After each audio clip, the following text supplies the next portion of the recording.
Hey vinyl community, this is Chris. I'm here to do the 2020 vinyl tag. I've watched a lot of these and been putting it off, all because of Randy at DeadWack66 said, what's the rush? You're filling up all the space with all these many vinyl tags. So I put it off for a little while, but kept feeling the need to do it, so I've decided I'll try to do this now. And this is sort of a blended vinyl tag because there were a couple questions that I didn't want to answer, or they were too difficult to think about at the moment, so I switched over to the alternate vinyl tag and took another question. But for the most part, this is the I don't know, whichever one you want to call this, the second vinyl tag that came out during the year. So, to start with, I've got this list of questions here. The best vinyl find of 2019. So, that one will be this Pauline Oliveros, The Wanderer. I found this at the local music store, Vertical House. This was in their dollar bin section for some reason, but I was glad of that. On the Lovely Music label, Pauline Oliveros. So that was my best find of 2019, and my favorite of 2019 release. I decided to pick this, which I had shown before. Steve Earle doing Guy Clark songs. So 2 LP set on a New West label. Steve Earle. And number 3 is a Novelty Record. So I had picked a different Novelty Record, but then I decided I'd use it for something else. So I just decided to use this one, Annette Funicello. There she is in the Disney Club on Buena Vista Records, or at this point they were just Vista. So Annette Funicello.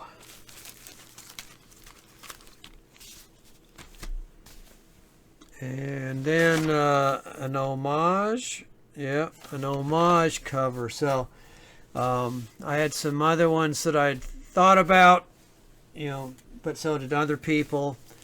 Queen, the Residents. So I just thought I'd use this one. Homer and Jethro, which was going to be my novelty one, but songs my mother never sang on RCA.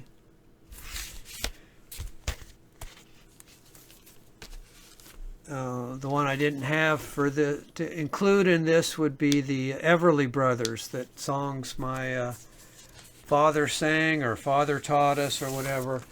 But then to go with this theme, Cramps, songs the Lord taught us.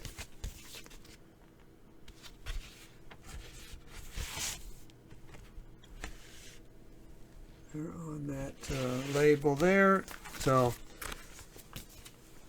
those two, and the Illusion reference to another one was 3 albums for my Homage cover. Now This was supposed to be B-side or deep cut, but I switched over to the other one and just did a compilation album. So I wanted to show, try to work into this thing, some recent pickups that I had. So this is a compilation, but also a recent pickup. Brad Meldal, 10 years solo live. So he's a jazz pianist, or maybe just a pianist, but does a lot of work in the jazz vein. But there are also some, popular tune covers that he does here. So 10 years solo live. This is a 4 CD set. And this one just came in yesterday. Gary Newman, 5 albums. So this is a 5 CD set. Includes 2 discs of Living Ornaments, live stuff, and then Dance, I, Assassin, and Warrior are the other 3 discs. So Gary Newman, 80s electronic artist. Funky album. So another recent pickup. I've been cataloging my albums in Discogs recently, and as I was doing Booker T and the MGs, I'm all the way up to the CH in the cataloging. I saw that I didn't have this early Booker T album. So Booker T and Now on the Stax label. So this was my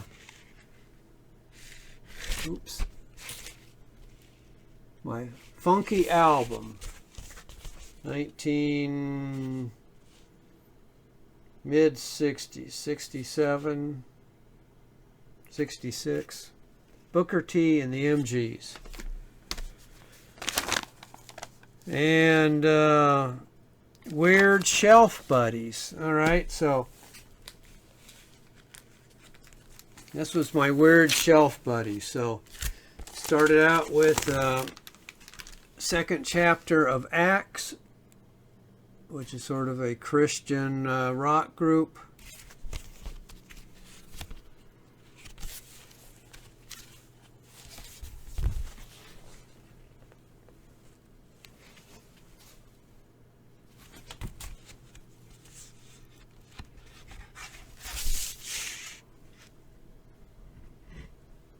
On the Sparrow label, late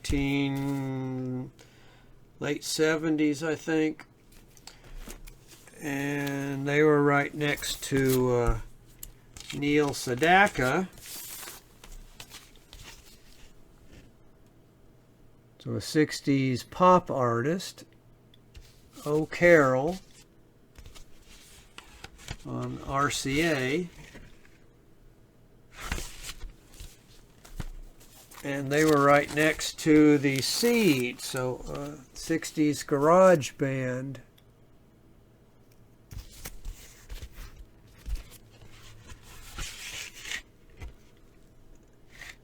On G&P Crescendo label. So I thought that was a good example of Weird Shelf Buddies. And a band I've seen. So when I was living in Miami, went down to downtown Miami, downtown Miami near the Intercoastal, and we saw, I think, the artist I'm showing is Robert Palmer. I think it was actually an Eric Clapton concert, and Robert Palmer was opening for him, and it was late 70s, so it was either related to this tour. Some people could do what they like. Robert Palmer, on the Island label.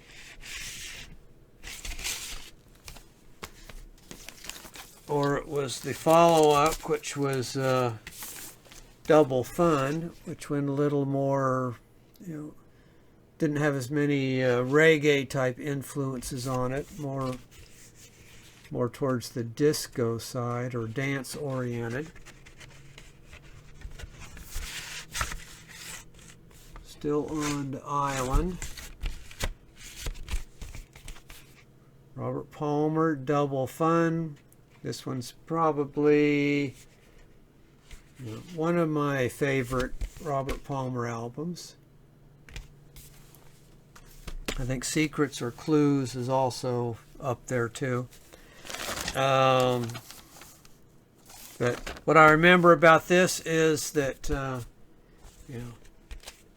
usually he's kind of dapper looking on his album covers here, but when I saw him in concert, it seemed kind of strange. He was his neck was kind of jutted forward and looking kind of awkward looking, and I don't know what it was, but didn't seem right.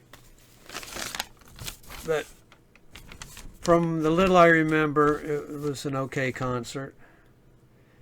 Now, wish I had an original copy of. So, this is one I'd like to have an original copy of. Billy Joe Shaver.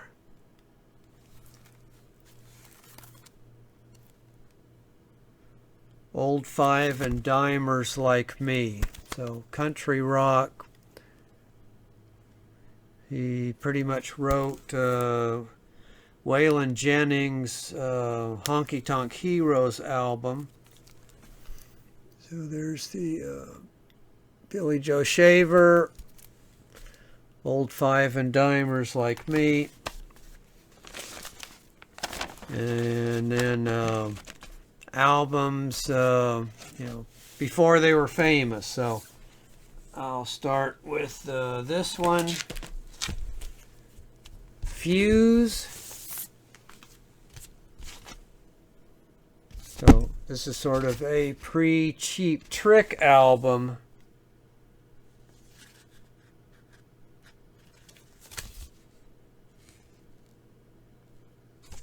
With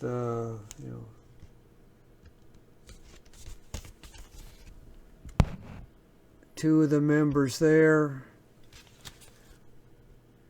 Not Rick Nielsen. Or is it Rick Nielsen? Let me pause this and confirm. Alright, Fuse, pre-Cheap Trick. So Tom Peterson on bass and Rick Nielsen on guitar were members in this band and went on to Cheap Trick. So 1970 on the Epic label. And then just to throw in another one, the band Chelsea, Peter Criss, drummer from Kiss, was in this, also 1970 on the Decca label.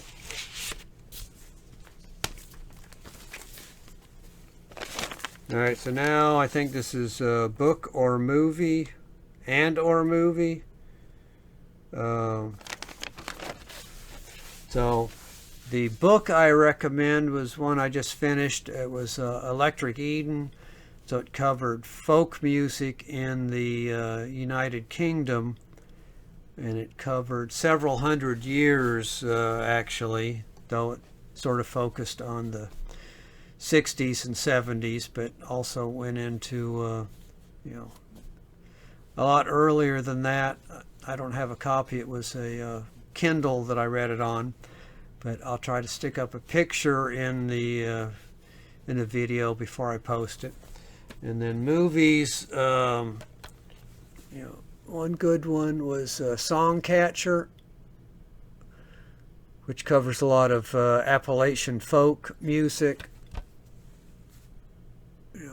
in addition to the story the movie's trying to tell. Songcatcher. And then the Legend of 1900. So this covers more of the early piano jazz type music, Jelly Roll Morton era stuff. Legend of 1900. This is fictional though, so even though it does have Jelly Roll Morton in there making an appearance. Those were both good, along with the book was really interesting. So,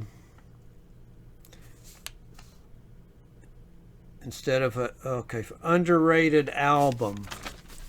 So for this I went with two artists. Buddy and Julie Miller. Sort of a folk, country rock, or country artist.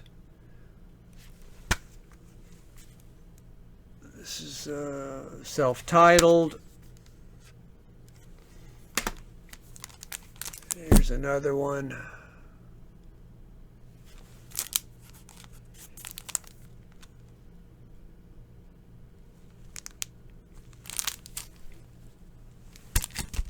So, Buddy Miller plays guitar. Julie Miller's the primary vocalist. So that's what I'm considering that underrated. And the other one would be Clive Gregson and Christine Collister. They supported Richard Thompson on several albums. Backing vocals and guitars. There's one.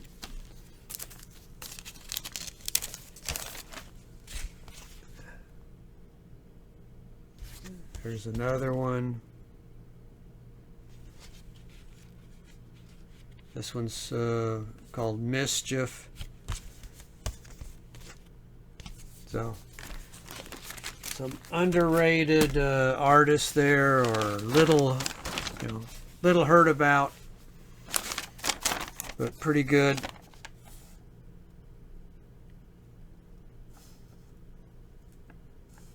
So next one's supposed to be a consistent artist, but instead I decided to go with the alternate question, which was albums that other VC members have influenced you on. So lately I've had a lot of influence from Norman Maslow. So I ended up, of course, some of the sales have influenced me also. So this came from Barnes & Noble, Ray Davies from the Kinks, Americana, 2 LP set with the Jayhawks as the backing band. Also got Volume 2 in this series of Ray Davies, also with the Jayhawks. Another 2 LP set. And to continue that influence, Leonard Cohen, So You Want It Darker, also via or courtesy of Barnes & Noble.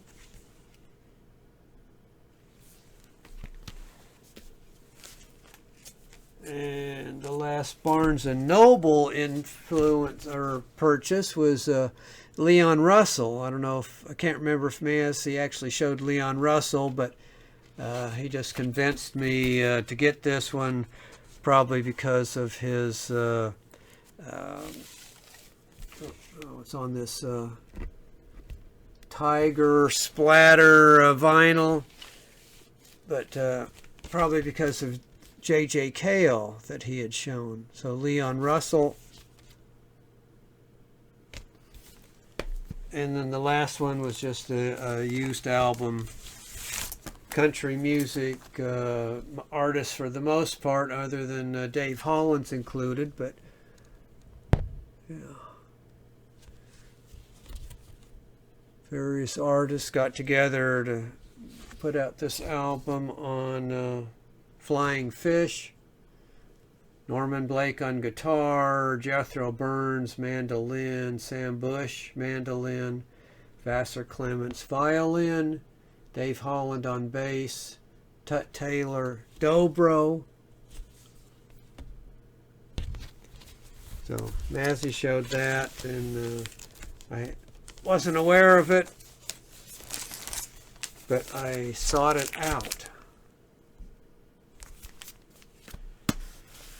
All right, same album, different covers. Couldn't think of too many of those, so I went with this one, which was probably a favorite of other people's. Blind Faith, this alternate cover.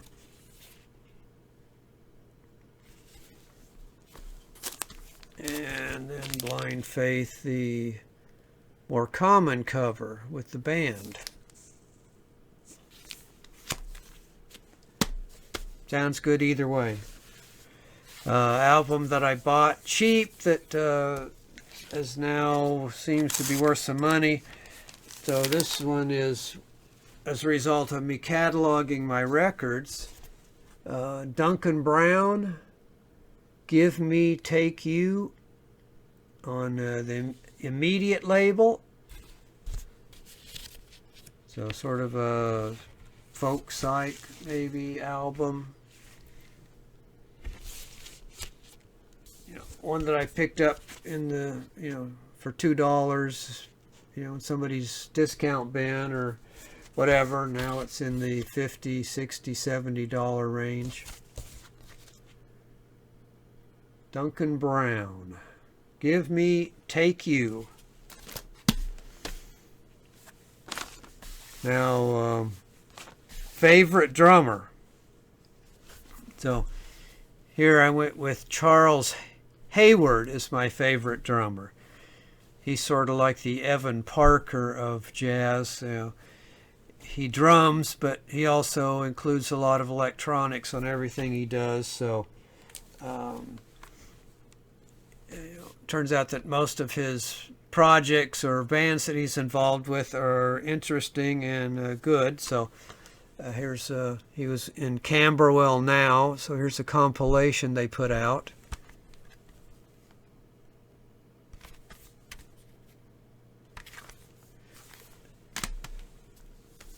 He was maybe best known for being in This Heat.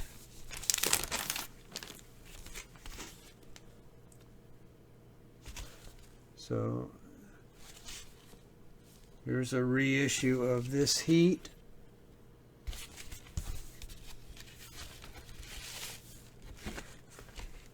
Blue, yellow.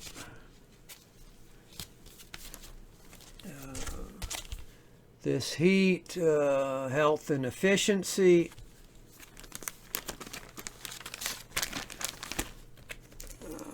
He was also in Quiet Sun with Phil Manzanera.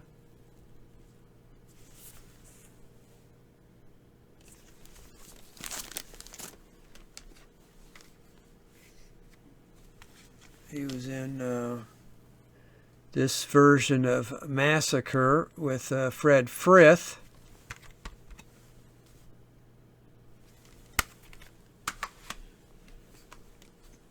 And he's done some albums under his own name. So this is a tribute to Mark Rothko, the graphic artist, painter.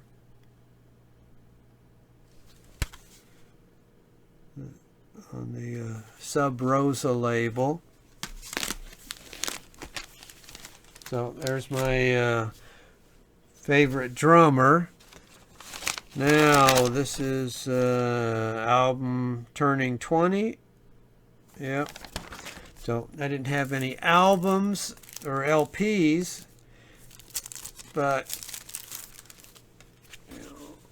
Godspeed You Black Emperor.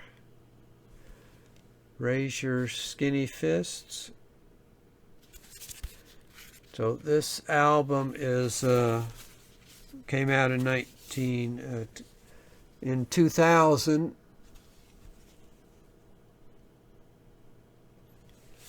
So 2 CD set.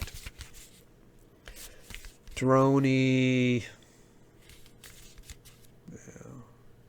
whatever you want to call this music, that came out in 2000. Now 3 albums, trilogy of albums. So what I went with was in 1970, I think it was 1970, Spirit put out the 12 Dreams of Dr. Sardonicus. And then the band split up. More than split up, they exploded.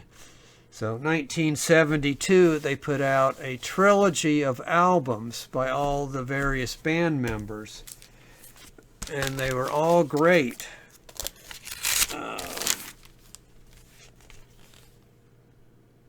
Jojo Gunn was the Jay Ferguson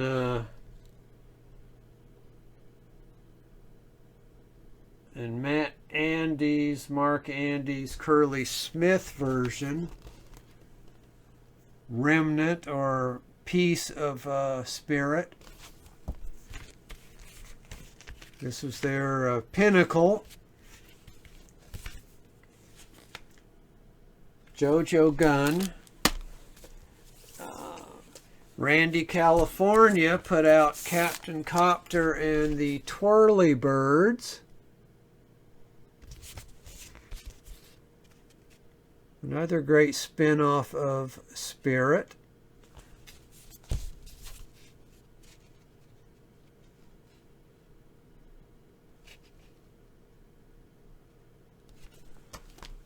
And the third piece of the puzzle was the rest of the band. They put out Feedback.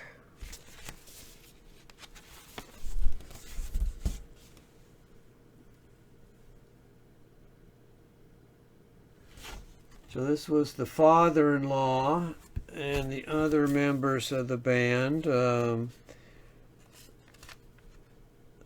Along John Locke on keyboards, Ed Cassidy on drums, and then they got the Staley brothers to come in on guitars to round them out. So somehow all 3 of bands, put out great albums. Following a great album, The 12 Dreams of Dr. Sardonicus. And then, so trilogy of albums and shout outs. So, just shout outs to mostly to channels that I watch a lot. So that would be, Alex at Motoric 247, Rob at Sounds Strange, Eric at Eric Weinbender, Randy at Randy Weaver. Just to mention some of the ones that are, aren't in the 1,000 subscriber range. Michael P. Dawson. I'm sure there are others that I didn't think of, but those are some of the ones that I watch regularly. So thanks everybody, and I've got some other, I need to do some other videos, so we'll see what I can come back with. But this was the 2020 vinyl tag, so see everyone later. All right, and this video was brought to you courtesy of this beer here,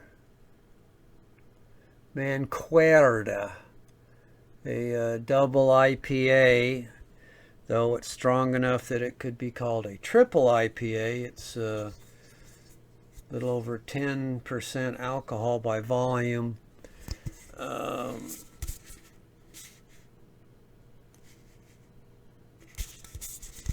I forget where it came from, but nice graphics.